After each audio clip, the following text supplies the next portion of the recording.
아니, 리플 또 저항선에서 밀렸다고? 리플 도대체 언제 상승하는 거야? 지금 리플에 투자하고 있는 분들이라면 딱 이런 생각하고 있으실 텐데요. 오늘 영상에서는 리플이 왜 계속해서 주목을 받고 있는지, 그리고 진짜 시작될 폭등의 시작점은 언제부터일지 아주 쉽게 풀어 설명드릴 건데요.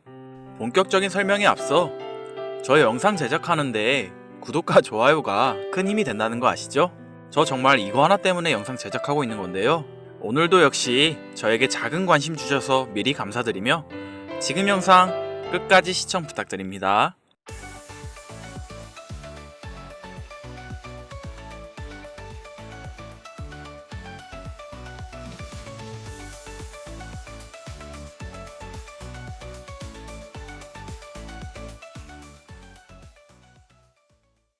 자, 최근 리플이 2.5달러의 저항선을 계속 넘지 못하면서 가격 회복 흐름이 좀 주춤한 상태예요. 그래서 많은 분들이 아니 이렇게 관심 많은데 왜 가격이 안 올라요? 라고 의아해하실 수 있는데요. 사실 이건 단순한 차트의 문제만은 아닙니다. 도널드 트럼프 대통령이 관세 전쟁을 지속하면서 암호화폐를 포함해 나스닥, 부동산 등 모든 자본시장의 투자 심리가 위축되고 있는 타이밍인 거죠. 그래서 시장에서는 혹시 계속 하락하는 거 아니야? 하면서 관망하는 투자자들이 많은 상황이죠. 근데요, 큰 관점에서 보면 시장 분위기는 절대 나쁘지 않아요. 왜냐하면 지금 다양한 리플 ETF 신청이 이어지면서 장기적으로는 강세 흐름을 타고 있다는 신호들이 계속 나오고 있거든요. 게다가 리플은 진짜 독특한 코인인데요. 다른 코인들 다 오를 때 혼자 떨어지기도 하고 반대로 별 이유 없이 10분 만에 30-40% 급등하기도 합니다. 이런 말도 안 되는 변동성 덕분에 ETF 승인으로 인한 기관 투자자들의 자금 유입, 그리고 이어지는 가격 압축 해소, 이런 흐름만 제대로 타면 단기간에 강력한 상승세가 나올 수도 있습니다. 혹시 근데 너무 변동성 크잖아요? 라고 걱정하셨다면 여기 차트 한번 보세요. 현재 리플은 최고점 대비 약 30% 아래에 있지만 지난 90일 동안 145%의 수익률을 기록하면서 상위 100개 자산 중에서도 상위권을 달리고 있어요. 이게 무슨 말이냐면 생각보다 꽤 안정적으로 잘 버티고 있다는 뜻이죠. 게다가 리플은 작년 11월 단 3개월 만에 1000%의 상승을 보여주며 정말 놀라운 변동성을 증명했었죠. 그러니까 지금처럼 모멘텀이 쌓인 상황에서 2.5달러의 저항선을 뚫는다면 이건 2017년 강세장 때와 비슷하게 무려 1500%의 상승이 가능하다는 전망이 나오고 있습니다. 그리고 현재 기술적 분석에 따르면 이 전망을 뒷받침하고 있는데요. 리플은 현재 대칭 삼각형 패턴이 형성되고 있습니다. 이게 무슨 의미냐면 가격이 압축 중이다, 즉 곧 큰 방향성으로 터진다. 이런 패턴은 역사적으로 강력한 상승 신호로 해석되어 왔습니다.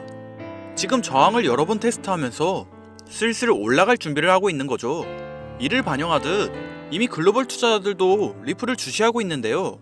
특히 세계 최대 거래소인 바이낸스에서 상위 투자자들은 67% 이상 리플을 매수하고 있고, 그리고 고래 투자자들과 신규 매수자들도 계속해서 늘어나고 있어요. 이 말인즉슨 계속해서 돈이 유입되고 있다, 이런 의미니까 상승 흐름도 자연스럽게 기대할 수 있겠죠. 그러니까 쉽게 말해 리플은 지금 눈앞의 저항선에서 살짝 주춤하고 있지만 단기간 내 급격한 가격 상승 가능성을 시사하고 있다는 겁니다. 그렇다면 리플의 상승세가 정확히 언제부터 시작될지 많이 궁금하실 텐데요. 이를 정확히 설명드리기 위해 리플의 기술력과 한국의 금융 시스템에 대한 설명을 드릴 건데요.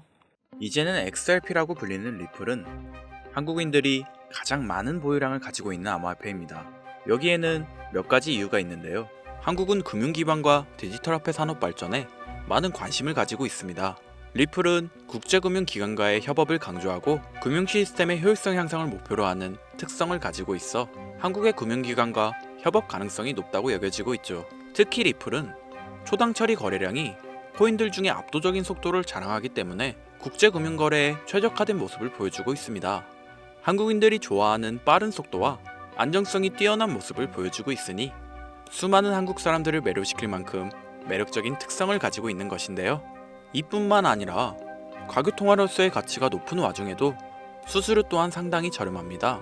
한국을 포함한 국제 송금이 활발하게 이루어지는 나라들에게 있어 리플의 특성은 굉장히 매력적인 특성이라 볼 수 있겠죠. 자, 지금 말씀드린 내용을 짧게 요약해 다시 정리해드리면, 한국인들이 리플 코인을 보유하고 선호하는 이유는 한국 금융기관과 금융기관들과의 협업 가능성, 안전성과 신속성, 그리고 저렴한 수수료로 인한 국제 송금 시장에서의 활용 가능성이 굉장히 높다는 점을 뽑을 수 있겠습니다. 그러면 내용을 듣다 보니 리플 코인은 특별한 목적이 있어서 만들어진 코인 같은데? 이런 생각이 드실 건데요. 아주 정확합니다. 리플은 2004년 리플페이란 이름으로 개발되었으며, 개발 시기부터 리플의 목표는 단 하나였습니다. 개발 당시부터 리플의 목적은 가교통화로서 금융거래의 목적이 있었다는 거죠. 그렇기에 발행될 수 있는 코인의 양은 1000억 개로 한정되어 있으며 추가 채굴 역시도 불가능합니다. 지금 이 부분 굉장히 중요한데요. 잘 모르시는 분들을 위해 한 번 더 쉽게 설명해 볼게요. 자, 구독자님들, 요즘 물가 상승이 굉장히 크게 체감되지 않으신가요? 제가 어릴 적에는 집 근처에서 김밥을 500원, 1000원 이렇게 팔았었거든요. 그런데 지금은 저렴한 김밥이 기본 4000원이고 점심값이 기본 만원이 되었으니 물가 상승률이 엄청 충격적으로 올랐죠. 이 물가 상승률은 1년에 평균 4% 정도 상승한다고 합니다. 이 물가 상승이 일어나는 걸 바로 인플레이션이라고 하는데요. 인플레이션이 발생하는 원인은 여러 가지가 있지만 가장 대표적인 이유는 바로 통화량 증가에 있습니다. 나라에서 돈을 찍어내면 찍어낼수록 국내에 돌고 도는 돈의 양이 많아지게 되잖아요. 그런데 돈의 양이 점점 늘어나게 되면 화폐의 값어치가 떨어지게 되고, 화폐의 값어치가 떨어지게 되면 물가가 상승하는 인플레이션이 발생하는 거죠. 그리고 이 인플레이션으로 유명했던 나라가 짐바브웨라는 나라입니다. 짐바브웨에선 한 수레에 화폐를 가득 담아가야 달걀 한 개를 산다는 말이 있을 정도로 화폐의 가치가 극심하게 떨어졌는데요. 짐바브웨의 물가 상승률은 6억 5천만 구글이었으며, 구글은 10의 100제곱을 뜻하는 단위로 전 세계의 모든 정보를 모아 검색 엔진을 만들겠다는 구글의 어원이 될 정도의 큰 숫자이고, 단위조차 생소할 만큼 어마어마한 초인플레이션으로 학계에서도 연구 대상이 되었을 정도였죠.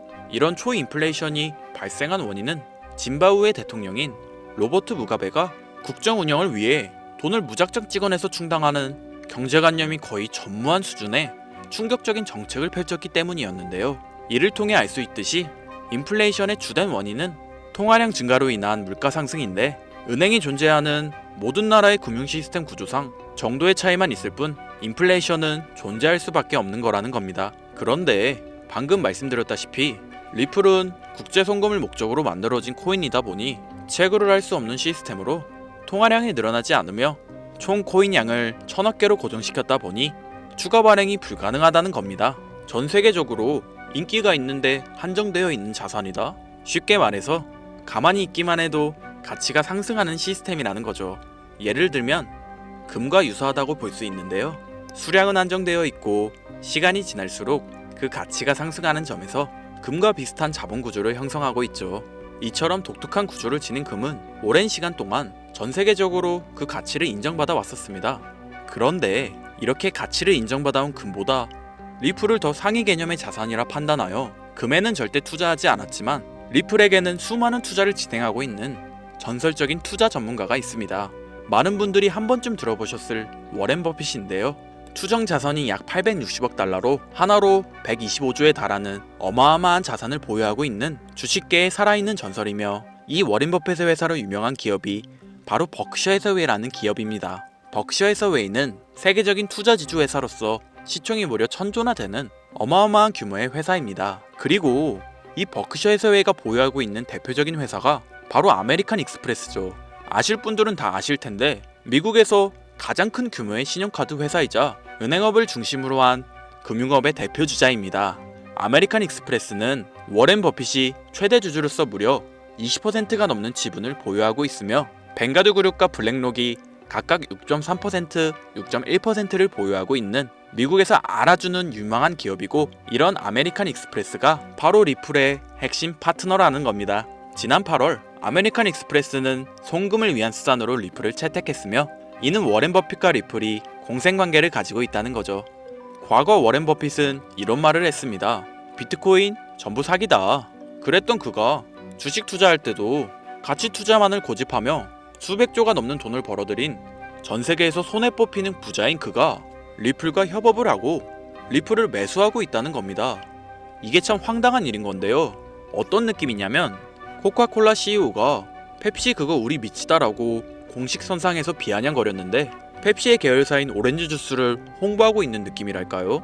워렌 버핏에게 이런 비유를 든다는 게 말이 안 되는 거긴 하지만 암호화폐라면 치를 떨던 그가 리플에게만큼은 굉장히 친화적인 모습을 보여주고 있으니까요. 세계에서 자금의 흐름을 가장 잘 알고 그 흐름으로 가장 많은 돈을 번 그가 리플에 매료되어 있습니다.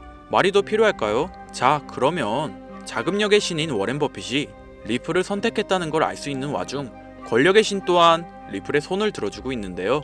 바로 전 세계 최고의 강대국인 미국의 대통령이자 재임에 성공한 도널드 트럼프 대통령이 리플랩스의 CEO 갈링하우스와 강력한 유대관계를 형성하고 있다는 거죠. 트럼프 대통령은 비트코인 컨퍼런스에서 암호화폐 대통령이 되겠다 라며 자신있게 선언하며 친암호화폐 성향을 과시하였습니다. 그리고 그가 당선된 이후 리플랩스의 CEO 갈링하우스와 백악관에서 특별 면담을 진행하며 리플의 상승을 억누르던 법적 문제를 단기간 내에 해결해 주었죠. 이뿐만 아니라 비트코인과 리플을 국가전략 비축자산으로 등록하는 등 친암호화폐 대통령으로서의 행보를 보여주고 있는데요. 물론 관세 전쟁으로 인해 암호화폐 시장이 휘청거리며 질타를 받고 있지만 관세 이슈는 장기적으로 비트코인과 리플에게 무조건 호재로 적용될 거라 판단됩니다. 왜냐하면 자국의 화폐 가치가 달러 대비 떨어졌을 때 암호화폐는 자산을 지킬 수 있는 유력한 대안책으로 활용될 것이기 때문이죠. 전 세계 자금 흐름을 누구보다도 잘 알고 있고 그 흐름을 이용해서 수백 수천조를 벌어들인 워렌 버핏. 전 세계에서 가장 막강한 권력을 가지고 있으며 당선 전부터 천재 사업가로 불리며 재임에 성공한 도널드 트럼프 대통령. 전 세계에서 가장 힘이 강력한 두 인물이 우리에게 힌트를 주고 있는데요. 우리 모두 이 사실을 명심하셔야 합니다. 그런데 제가 구독자님들께 리플의 최신 정보를 제공해드리기 위해 해당 영상을 제작하다가 굉장히 놀라운 정보를 우연치 않게 발견해서 함께 알려드릴까 하는데요.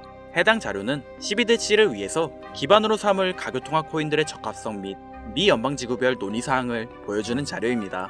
여기에 보시면 보스턴, 뉴욕, 필라델피아, 애틀랜타, 시카고 등등등 수많은 미국 지역들의 통합 예측 자료가 나오는데요. 이 자료를 아래로 쭉 내려보면 크로스 링키드, 즉 가교통화로서의 적합성을 분석한 표가 있습니다. 여기서 TBD는 부적합이라는 뜻으로 대부분의 코인들이 부적합이라고 나와 있는 걸 확인하실 수 있을 텐데요. 하지만 여기 리플과 시바이누가 보류라고 표기되어 있는 걸 확인할 수 있었습니다. 뭐 그럴 수 있어요. 리플은 아직 해결해야 할 게 좀 남아있고 시바이누는 탈중앙화를 목적으로 나온 코인이다 보니 어찌 보면 당장은 CBDC와 어울리지 않을 수도 있죠. 그치만 다르게 생각해보면 두 코인 모두 세계 어디든 자유롭게 금융 서비스를 제공받을 수 있다 보니 이보다 더 뛰어나고 자유로운 가교통화가 있을 수 있을까? 라는 생각도 들긴 했었죠. 그런데 여기서 저는 충격적인 내용을 확인할 수 있었는데 여기 보이시나요? 리플과 시바이누조차 보류로 나와 있는데 여기 이 생소한 코인이 TBA, 즉 적합이라고 나와 있었습니다. 진짜 너무 생소한 코인이었어요. 그래서 이 코인의 정보를 좀 찾아봤는데 정말 신기할 정도로 정보가 거의 없었습니다. 그런데 바이낸스에는 이 코인이 상장이 되어 있더라고요. 그래서 저는 의구심이 들었습니다. 전 세계 은행을 이을 수 있는 가교통화 자리에 아무도 모르는 코인이, 그것도 정보도 별로 없는 코인이 리플과 시바이누보다 높은 자리를 선점하고 있다. 그리고 신기할 정도로 정보가 완벽하게 통제가 되어 있다. 아무리 봐도 너무 이상해서 곰곰이 생각을 해보다 트럼프가 관세 정책을 통해 나스닥과 같은 기존 자본시장에 이목을 집중시켜두고 해당 코인을 가교통화로서 밀어주려는 건가? 이런 생각이 들더라고요. 그래서 바로 국내 거래소 중 가장 거대한 거래소인 업비트를 확인해 봤는데 놀랍게도 올해 이미 상장이 되어 있었습니다. 그뿐이 아니었죠. 일본의 비트플라이어, 중국의 후오비, 미국의 코인베이스, 유럽의 비트스탬프, 인도의 와즈르엑스, 두바이의 바이비트 등 전 세계에서 내놓으라 할 가상화폐 거래소에 모두 2025년 상장 예정인 코인으로 올라와 있었습니다. 이제야 이해가 되기 시작했죠. 이 코인을 통해 미국이 다시 한번 전 세계 경제 패권을 쥐려고 하고 있는 것 같습니다. 제가 그래서 이 코인을 구독자님들에게 공유해드리려고 영상을 촬영해서 올렸는데 아니 이게 유튜브 측에서 자체적으로 막아버리더라고요. 아무래도 미국 정세와 관련 있는 코인이다 보니 유튜브 측에서 자체 필터링이 되는 것 같은데 벌써 2번이나 경고를 먹었어요. 한 번만 더 경고를 먹으면 더 이상 구독자님들께 좋은 정보를 제공해 드릴 수가 없어서 어쩔 수 없이 상단부에 있는 제 개인 번호 2번호로 코인이라고 적어서 문자 보내주시는 분들에게 해당 코인 정보를 제공해 드리려고 합니다. 잘 안 보이실 분들을 위해 한번 불러드릴 건데요. 010-8056-5800, 010-8056-5800. 요즘 저를 사칭해서 정보를 팔아먹으려고 하는 악질업자들이 너무나도 많이 늘어나고 있어요. 제보가 진짜 빗발치고 있고, 혹시나 말씀드리는데 저는 절대로 금전을 요구하거나 멤버십 가입료도 및 개인정보 등을 요청하지 않습니다. 그런 사칭범들이 워낙 많아 문자 보내주시는 분들 한 분 한 분 제 구독자님이신지 확인 후 공유해드리다 보니 약간의 시간이 소요가 된다는 점 다시 한번 양해 부탁드리고요. 저는 많은 걸 바라지 않아요. 제 영상을 보시고 구독과 좋아요 정도 해주시고 저를 좋아해주시는 구독자님들과 오랫동안 같이 히로에락하며 제가 드린 정보들을 통해 구독자님들 남은 인생 푸근하게 지내시길 바랄 뿐입니다. 그러니 금전을 요구하거나 멤버십 가입을 유도한다면 제가 아니라 사칭이니 꼭 주의해 주시기 바라며 앞으로도 좋은 영상과 정보로 다시 찾아뵙겠습니다. 오늘 하루도 고생하셨으며 김선우였습니다. 감사합니다.